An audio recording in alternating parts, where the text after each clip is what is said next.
प्रभु कहते हैं कि तू सोने से पहले सबको माफ कर दे, मैं उठने से पहले तुझे माफ कर दूंगा। दुनिया से बात करने के लिए फोन की जरूरत होती है और प्रभु से बात करने के लिए मौन की जरूरत होती है। फोन पर बात करने पर बिल देना पड़ता है और प्रभु से बात करने पर दिल देना पड़ता है।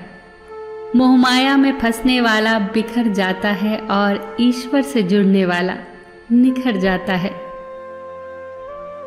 भगवान के पास दो शक्तियां हैं, एक है माया और दूसरी है भक्ति।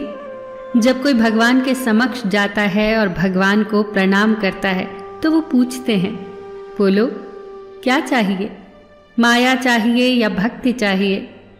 भक्त पूछता है, भगवान दोनों में क्या अंतर है?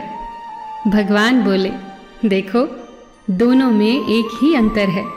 अगर तुम्हें नाचना हो तो माया ले जाओ और अगर मुझे नचाना हो तो भक्ति ले जाओ, क्योंकि जीव जिसके वश में रहे उसका नाम माया और भगवान जिसके वश में रहे उसका नाम भक्ति।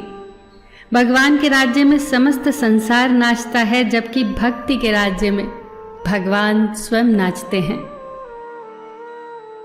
इतनी ऊंचाई न देना प्रभु कि धरती पराई लगने लगे, इतनी खुशियां न देना प्रभु कि किसी के दुखों पर हंसी आने लगे। नहीं चाहिए ऐसी शक्ति जिसका निर्बल पर प्रयोग करूं, नहीं चाहिए ऐसे भाव कि किसी को देख देख जल मरूं। ऐसा ज्ञान मुझे मत देना अभिमान जिसका होने लगे, ऐसी चतुराई भी न देना कि लोगों को छलने लगूं। किसी ने पूछा भक्ति क्या है? बहुत ही प्यारा जवाब, भक्ति हाथों पैरों से नहीं होती, वरना विकलांग कभी न कर पाते। भक्ति न ही आंखों से होती है, वरना सूरदास जी कभी न कर पाते। न ही भक्ति बोलने और सुनने से होती है, वरना गूंगे बहरे कभी न कर पाते। न ही भक्ति धन और ताकत से होती है, वरना गरीब और कमजोर कभी न कर पाते। भक्ति केवल भाव से होती है, एक एहसास है भक्ति जो हृदय से होकर विचारों में आती है और हमारा प्रेम परमात्मा से जुड़कर रिश्ते में बदल जाता है। भक्ति भाव का सच्चा सागर है।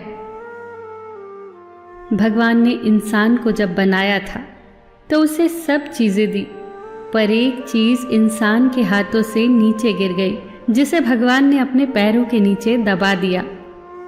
इंसान के चले जाने के बाद भगवान से किसी ने पूछा, आपने अपने चरणों के नीचे क्या छिपाया है जो इंसान को वापस नहीं दिया?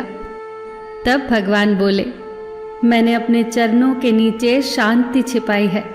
इंसान सदैव इसके लिए तरसता रहेगा, वो हर जगह इसे ढूंढेगा पर नाकाम रहेगा और आखिर में उसे ये मेरे चरणों में आकर ही मिलेगी। मनुष्य का ये स्वभाव है कि वो सुख में ईश्वर को याद नहीं करता, पर दुख में उसे सबसे पहले ईश्वर का ही स्मरण होता है। किसी ने पूछा, भगवान कब याद आते हैं? उत्तर मिला, धर्मात्मा को हर समय, पापी को मृत्यु के समय, चोर को पकड़े जाने पर, गरीब को भूख लगने पर, धनी व्यक्ति को बीमार हो जाने पर, कंजूस को पैसा खो जाने पर, किसान को वर्षा न होने पर और मुसाफिर को ट्रेन छूट जाने पर, व्यापारी को नुकसान हो जाने पर, विद्यार्थी को परीक्षा में असफल हो जाने पर। इंसान को विपरीत परिस्थितियों में ही भगवान याद आते हैं। दुख में सुमिरन सब करे, सुख में करे न कोई, जो सुख में सुमिरन करे दुख काहे को होए। सब दरवाजे बंद हो जाएं तो भी एक दरवाजा कभी बंद नहीं होता, और वो है ईश्वर का दरवाजा। उम्मीद ईश्वर से रखो, दुनिया से नहीं। मैंने कहा अपराधी हूं मैं, ईश्वर ने कहा क्षमा कर दूंगा। मैंने कहा परेशान हूं मैं, ईश्वर ने कहा संभाल लूंगा। मैंने कहा अकेला हूं मैं, ईश्वर ने कहा हमेशा साथ हूं मैं। मैंने कहा उदास हूं मैं, ईश्वर ने कहा नजर उठा के देख, हर वक्त तेरे आस पास हूं मैं।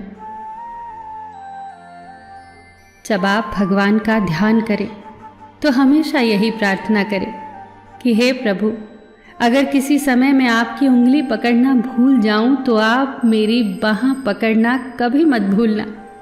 अगर मैं आपको कहीं साथ चलने के लिए बोलना भूल जाऊं तो भी आप स्वयं मेरे साथ चलना कभी मत भूलना। फिर मिलेंगे दोस्तों अगली वीडियो के साथ। तब तक के लिए अपना ख्याल रखना और हमेशा मुस्कुराते रहना।